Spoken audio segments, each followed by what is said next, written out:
Dios en el principio creó los cielos y la tierra. La tierra era un caos total. Las tinieblas cubrían el abismo y el Espíritu de Dios iba y venía sobre la superficie de las aguas.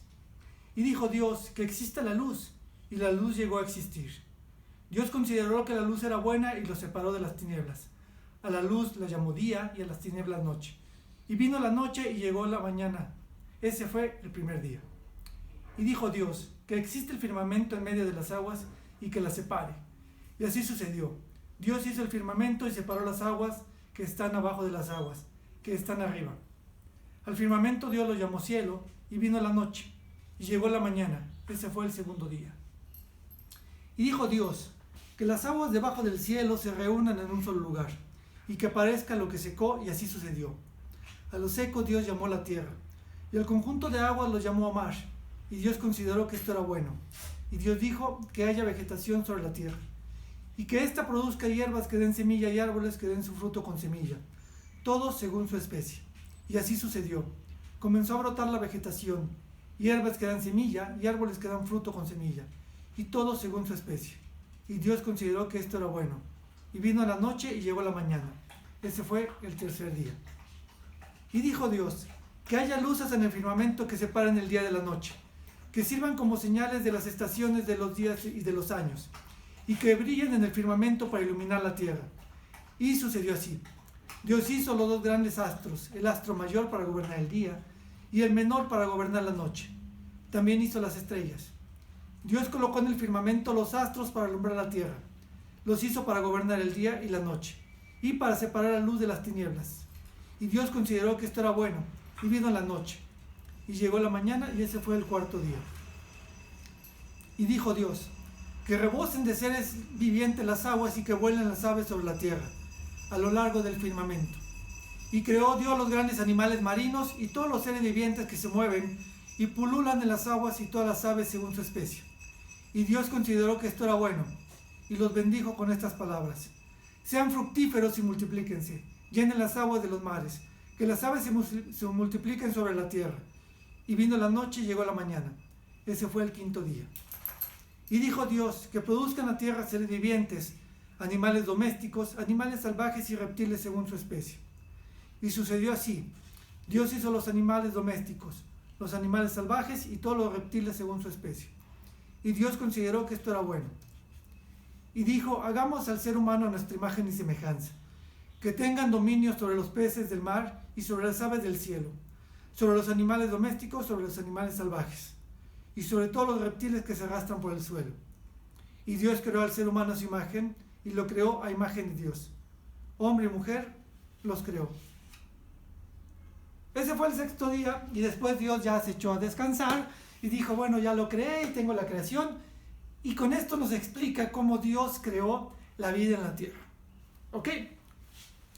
Esta teoría del origen de la tierra es hasta ahorita la más aceptada. Sobre todo la cristiana, la que viene en la Biblia, en el Viejo Testamento, es la teoría hasta el momento que tiene más seguidores en toda nuestra historia. Y a esta teoría, junto con todas aquellas que implica a Dios, a cualquier Dios, se le llama el creacionismo.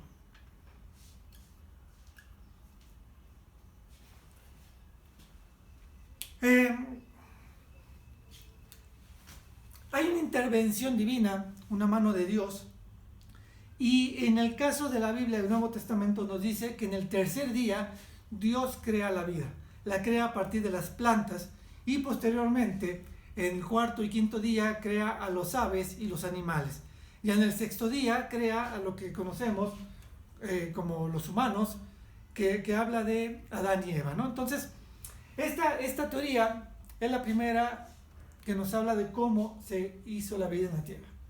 Y esta teoría es obviamente una teoría religiosa.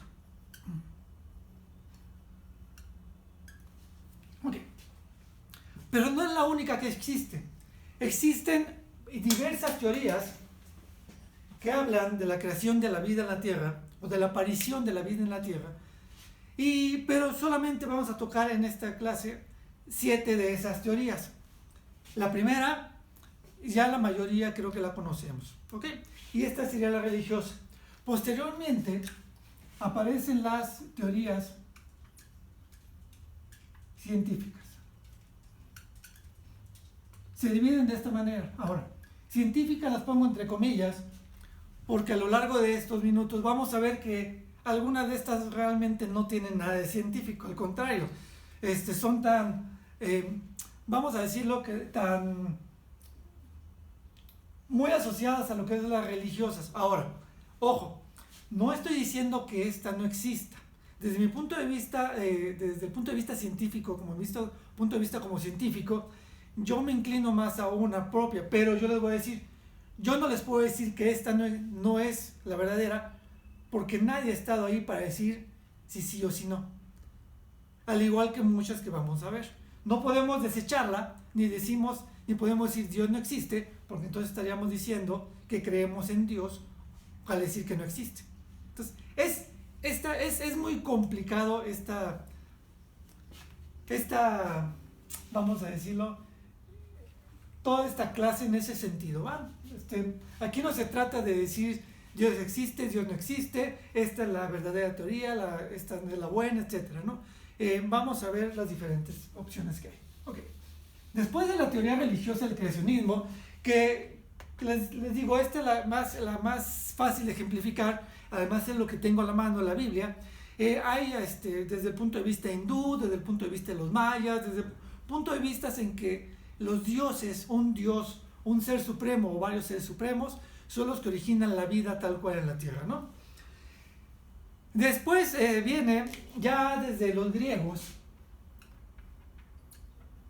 y el mayor exponente, porque es el más famoso, Aristóteles. Esto estamos hablando del año 384 antes de Cristo. Se expone la segunda teoría que tuvo más peso a lo largo de nuestra historia. Y la segunda teoría que tuvo más peso para entender la creación de la vida, o cómo se origina la vida, es la de la generación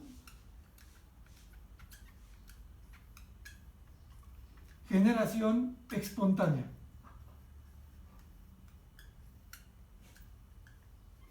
Como su nombre lo indica, nos dice que la vida surge de alguna forma sin explicación alguna. Y generalmente se dice que surge a partir de cierta materia inerte. A partir de cierta materia, centros materiales, la vida se origina, se crea a partir de eso, ¿no? Sobre todo estiércol, basura, lodo, hojas, prácticamente cualquier material que no tenga vida, ¿no? Les decía, son muy antiguas, desde los griegos empiezan a dar estas ideas, y estas ideas tienen un peso muy importante porque empiezan a explicar la observación de los fenómenos naturales por parte de los científicos, porque no todos eran científicos. Aristóteles en sí no era un científico, pero los hombres que le llaman hombres de ciencia empiezan a observar los fenómenos naturales, y es por lo que es tan importante estas teorías. ¿Qué nos dicen? Nos decía, por ejemplo, se observaba que en el Nilo, a partir del lodo, surgían los sapos, ranas, moscas, o incluso mismo Aristóteles decía que los patos surgían a partir de las hojas que caían de los árboles a los ríos, y esta materia, al descomponerse y al transformarse, de ahí surgía la vida, porque de repente a lo largo de los ríos aparecían patos, y entonces ¿de dónde vinieron? Pues de los árboles, de los ríos, de los deltas de los ríos, de la ribera de los ríos, del lodo, empezaban a surgir sapos, ranas, moscas, y literalmente emergían de ellos. Entonces decían, bueno, a partir del lodo se generan estas especies. Y esta teoría pues, se consideraba totalmente acertada. Pues, ¿cómo decirle a alguien que no? ¿Cómo le digo, no es cierto, cuando yo podía observar claramente que de ahí salían? Entonces fue muy aceptada, fue totalmente aceptada durante muchos siglos, desde 384 a.C., e incluso hubo un científico, una persona, vamos a decirlo, Van Helmont, que dijo: yo tengo mi receta para crear ratones. Y Van Helmont dijo: yo les voy a enseñar cómo crear ratones. Voy a tener una caja, pongo una caja, a esta caja le voy a agregar trigo, le voy a agregar trapos viejos,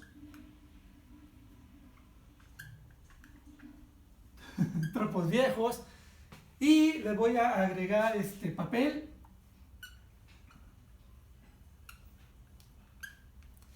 y dentro de unas semanas yo aquí voy a tener ya saben que no me gusta dibujar ratones.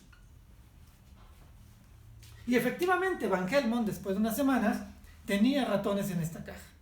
Y dijo: ven, los ratones se crean a partir de trigo, papel y trapos viejos en una caja. Y era bastante válido.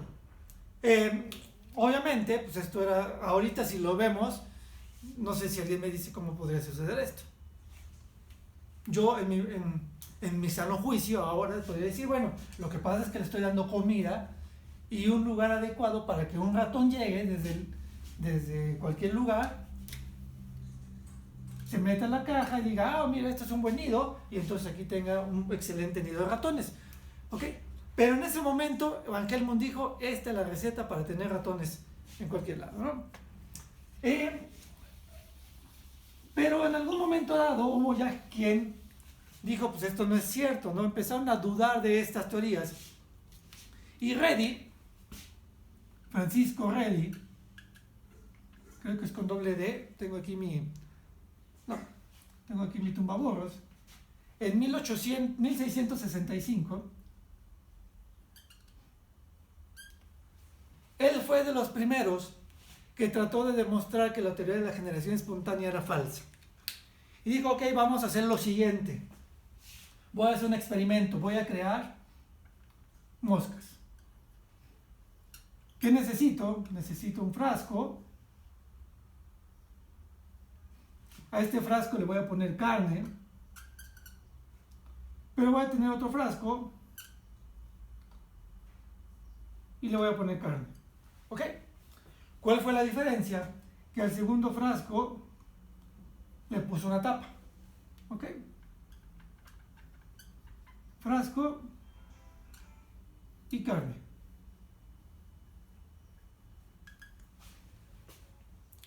Dijo: seguramente voy a poder obtener moscas. Y obviamente Redi obtuvo moscas a partir de un frasco con carne que se echó a perder.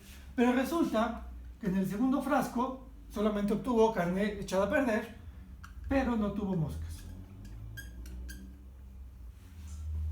Y entonces Redi dijo: ok, las moscas llegan, entran al frasco, depositan sus huevos y posteriormente vamos a obtener moscas. ¿Ok?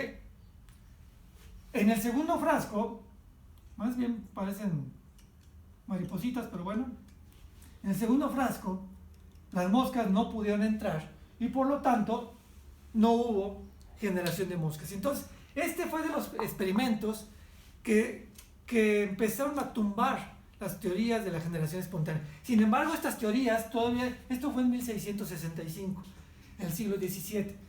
Sin embargo, el siglo pasado todavía se creía, a principios de siglo, que la teoría de la generación espontánea era válida. ¿Ok? Y entonces, tuvo que venir alguien muy importante,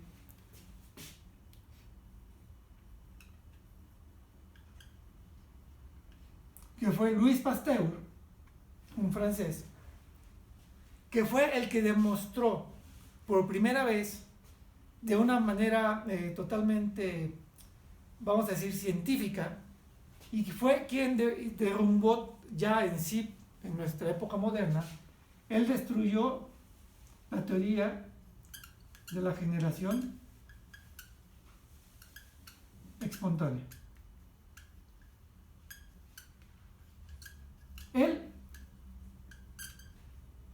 con sus experimentos, realmente destruyó esta teoría, pero fue en el siglo pasado. ¿Cuáles fueron los experimentos? Esa va a ser su tarea para la semana regresando de vacaciones. Y al final del video les voy a explicar exactamente qué es lo que quiero. No les voy a explicar todo lo que hizo Pasteur porque eso quiero que lo hagan investigación. ¿Ok? Entonces Pasteur, no lo olviden, destruye la teoría de la generación espontánea. Ok. Después de la teoría de generación espontánea, viene una teoría que todavía muchos creen,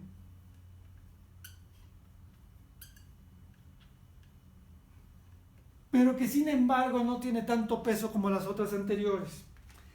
La teoría de la panspermia es muy simple. Dice, aquí tenemos la Tierra, y la Tierra está dentro del universo, está inmersa en el universo. Y en algún momento dado de nuestra historia, hubo un cuerpo celeste, un meteorito, un cometa, como le quieran llamar, que se estrelló contra la Tierra, igual aquí.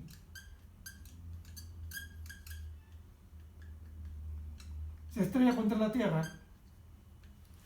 y en este cuerpo celeste venían algunos microorganismos. Sobre todo se habla de bacterias. Y estas bacterias, al estrellarse este cuerpo contra la Tierra en su momento, colonizaron o empezaron a colonizar nuestro planeta. Y a partir de esto es como se empieza a originar la vida en la Tierra, ¿no? Esto fue planteado por una persona, Richter, sí estoy bien, en el año de 1865. Hubo otros científicos que apoyaron esta teoría, pero esta teoría no tuvo mucho peso ni tuvo mucha influencia en nuestras teorías actuales. ¿Por qué? ¿Por qué no tuvo tanta de peso? La primera, al entrar un cuerpo celeste a la Tierra, no sé si han visto las películas o los documentales de cuando entran las naves a la Tierra, estas empiezan a literalmente quemarse. Es tanta la fricción con la atmósfera terrestre, acuérdense que aquí tenemos una atmósfera, y cuando entra en esta atmósfera empieza a friccionar tanto que literalmente se empiezan a quemar las cosas. Entonces, estas bacterias, hasta ahorita no existe un microorganismo conocido que pueda soportar este calor inmenso que se genera al entrar al cuerpo terrestre a la Tierra. O no hay microorganismos capaces de soportar el frío del espacio. Entonces, eso fue de las primeras cosas que hicieron que esta teoría fuera descartada, ¿no? Pero además, ojo, lo que tratamos de explicar es el origen de la vida. Y si los microorganismos y bacterias venían en este cuerpo celeste, ¿de dónde se originaron? ¿Cuál es el origen? Y entonces esta misma teoría nos podría explicar el origen de la vida en la Tierra, pero no en sí el origen de la vida. Entonces, pues no nos sirve mucho.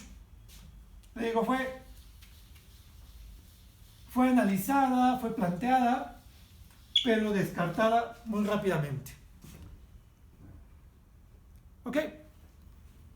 El siglo pasado, la siguiente teoría, viene la de la abiogénesis.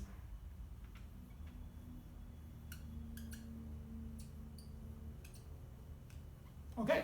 O evolución química. Esta teoría se gesta a principios del siglo pasado, de los años 20, y es Oparin, un científico ruso, quien comienza con su teoría de los coacervados. ¿Okay?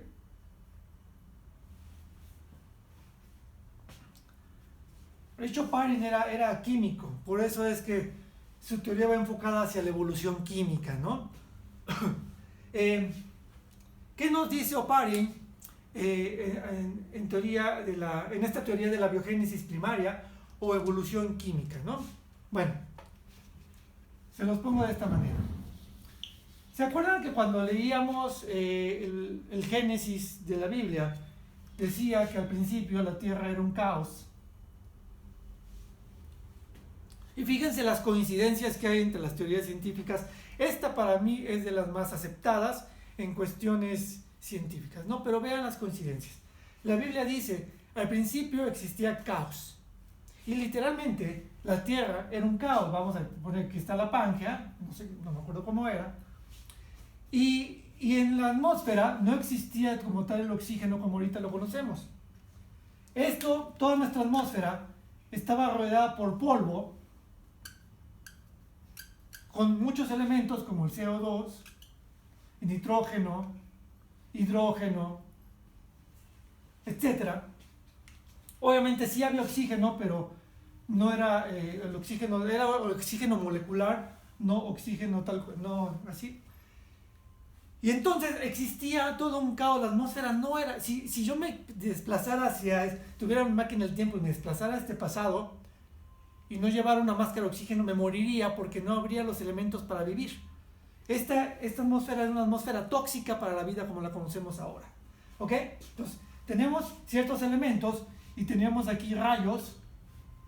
Con toda la fricción de estas nubes, de este polvo, se originan rayos, se originan descargas eléctricas, y además el sol pues, nos proporcionaba cierta energía, también calorífica, que nos hacía un caos tal cual en esta atmósfera. Sin embargo, gran parte, al igual que ahora, estaba formada por agua, H2, y en esta agua se encontraron ciertos elementos que son el carbono, hidrógeno, oxígeno y nitrógeno, el famoso chon. El chon, acuérdense que es la base, los elementos base para la vida en la Tierra. A mí siempre me dio mucha risa la palabra y es la mejor forma de que nunca se olvidó. Carbono, hidrógeno, oxígeno y nitrógeno. Estos elementos son básicos para la vida. Es lo que nos conforma, ¿ok? Y entonces, en esta agua se encontraban ciertos elementos que al haber descargas eléctricas y radiación solar, comenzaron a generar ciertos enlaces químicos. ¿Ok? Y se empezaron a formar pequeñas moléculas, muy pequeñitas, que después eran envueltas en aire y que posteriormente fueron creando ciertas barreras hasta formar lo que es nuestra primera célula o protocélula. Era una protocélula, ya tenía características de célula, pero a la larga, poco a poco, millones de años, esta fue evolucionando de cierta manera hasta convertirse en lo que es la célula, que eran células procariotas. Acuérdense que sin núcleo, muy muy sencillas. Y estas pequeñas protocélulas o células fue lo que llamó Oparin coacervado. Por eso se le llama teoría de los coacervados de Oparin, evolución química o abiogénesis primaria. A partir de elementos químicos evolucionaron hasta lograr tener pequeñas células. Estas células se fueron convirtiendo en las primeras algas unicelulares. ¿Ok? Y estas algas unicelulares fueron las primeras que empezaron a producir oxígeno que se liberó a la atmósfera, y a partir de pequeñas algas celulares se empezó a modificar lo que es la atmósfera de la Tierra. Acuérdense, yo no podría haber vivido ahí, pero una vez que las algas en el mar empezaron a modificar, a crear oxígeno, empezaron a modificar todo lo que es la atmósfera, empezó a cambiar lo que promovió o permitió posteriormente que estas algas unicelulares se fueran haciendo algas pluricelulares, se fue haciendo una transformación mucho más rápida y que posteriormente la vida que empezó a surgir en el agua, igual lo dice el Viejo Testamento, que se empieza a surgir la vida en el agua en el cuarto día, tercer o cuarto día, no recuerdo bien, y que después esta vida en la tierra empieza a migrar, en el agua, perdón, empieza a migrar hacia la tierra. ¿Ok? Entonces, Oparin explica de esta manera cómo empieza a surgir la vida en la tierra. Sin embargo, él no tiene ninguna forma de demostrarlo. ¿Por qué? Porque las condiciones de la tierra actualmente son totalmente diferentes. Entonces, esta es la teoría de los conservadores de Oparin, no es ninguna ley. En el caso de las teorías de la tierra, del origen de la vida, son teorías. Ninguna es una ley hasta el momento. ¿Ok? Entonces, Oparin, con esto, la verdad es que hace un cambio radical en todas las formas de pensar de cómo surgió la vida en la Tierra. Y posteriormente, bueno, Oparin lo publica en 1938, estas ideas, y después dos alumnos de Oparin, Miller y Urey, deciden continuar con los trabajos de Oparin y hacen un caldo primario.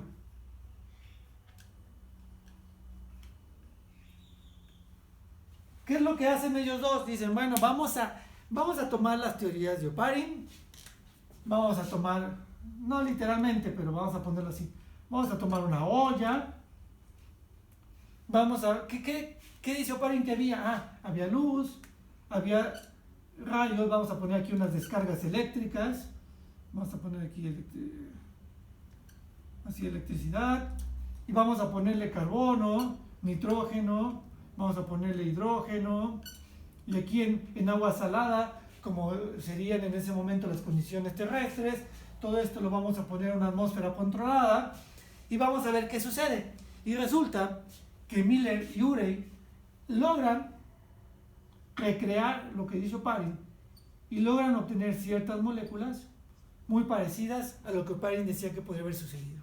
Entonces, con este caldo primario y este experimento, ellos logran de alguna forma demostrar que lo que decía Oparin era cierto. Y entonces la teoría de los conservadores de Oparin es de las, hasta ahorita en el ámbito científico, de las más reconocidas y quizá la más fuerte para entender cómo era la vida o cómo se originó la vida en la Tierra a partir de elementos o moléculas inertes. ¿Ok? Y por último, hay la última de las teorías, que es la de las fuentes hidrotérmicas.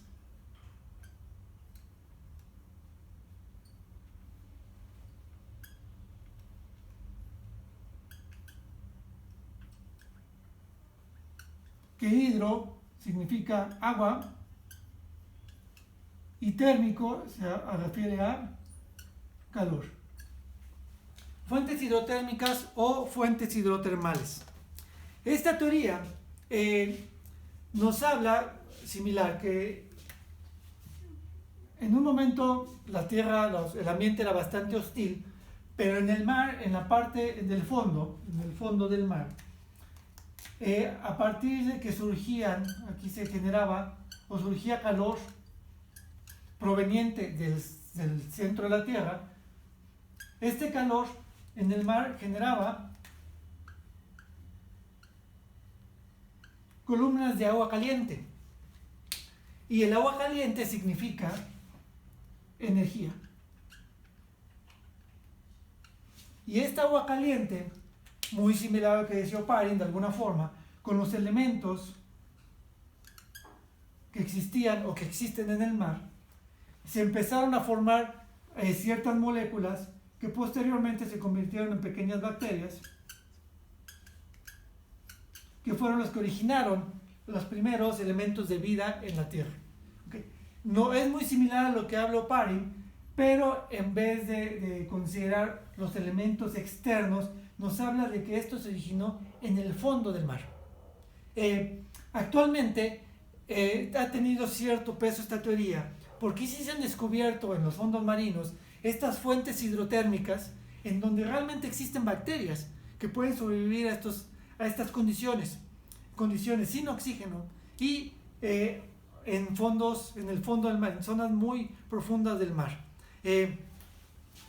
Es una posible origen de cómo se dio la vida en la Tierra.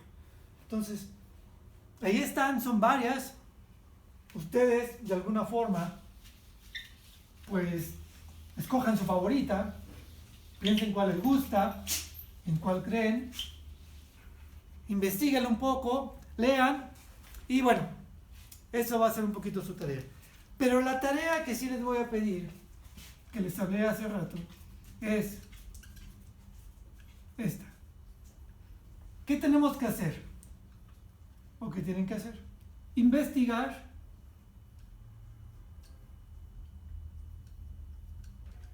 quién fue. Esto es parte de su biografía. Ahora, investigar cómo demostró que la generación espontánea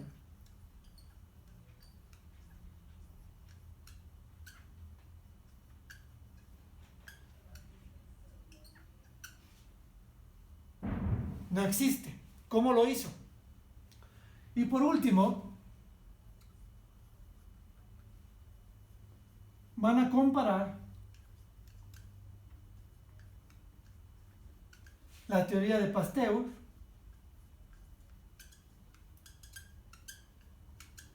contra alguna teoría que ustedes escojan. Puede ser una de las que les comenté, o busquen en internet libros sobre las diferentes teorías. Ya les dije, hay varias teorías, pero estas que les estoy mostrando aquí son las más importantes, las de mayor relevancia. ¿Okay? Esta es su tarea para la semana del 20 al 30 de abril. Recuerden que ahorita ya se extendió la jornada de sana distancia, quédate en casa. Vamos a ponerle aquí, hashtag quédate en casa. Entonces, en esta semana del 20 al 30 de abril, les voy a dejar dos actividades. Esta es la primera de las dos que les voy a dejar, ¿ok? Pero se los quiero adelantar para que, si ustedes deciden aprovechar todavía su tiempo de vacaciones, pueden empezar a hacerlo. Tienen 4 tareas para estas 2 semanas, que ya terminan el día de mañana, y esta para esta semana. La situación ahorita en México con lo del coronavirus, con lo que está sucediendo, no sabemos todavía cómo vaya a continuar. No tenemos, según lo que nos dicen, lo más seguro es que se extienda un poco este periodo de sana distancia. No lo podemos asegurar, pero tenemos que empezar a prepararnos ante esta situación. Busquen cosas que hacer, aprovechen estas 2 semanas que vienen, que son enteramente de vacaciones. Recuerden que estas 2 semanas que estamos pasando no son vacaciones. También ya nos mandaron una fotografía que en la escuela ya les dieron, pusieron una inscripción y se lo mandaron a la mayoría de los padres, de una página de que viene de gobierno, donde pueden obtener también ciertos elementos de estudio para que no se atrasen. Entonces, chicos, continuemos, seamos fuertes, sigamos con esto. Nos vemos, vamos a seguir publicando videos. Hay todavía clases que atender. Nos queda otra actividad para la semana del 20 al 30.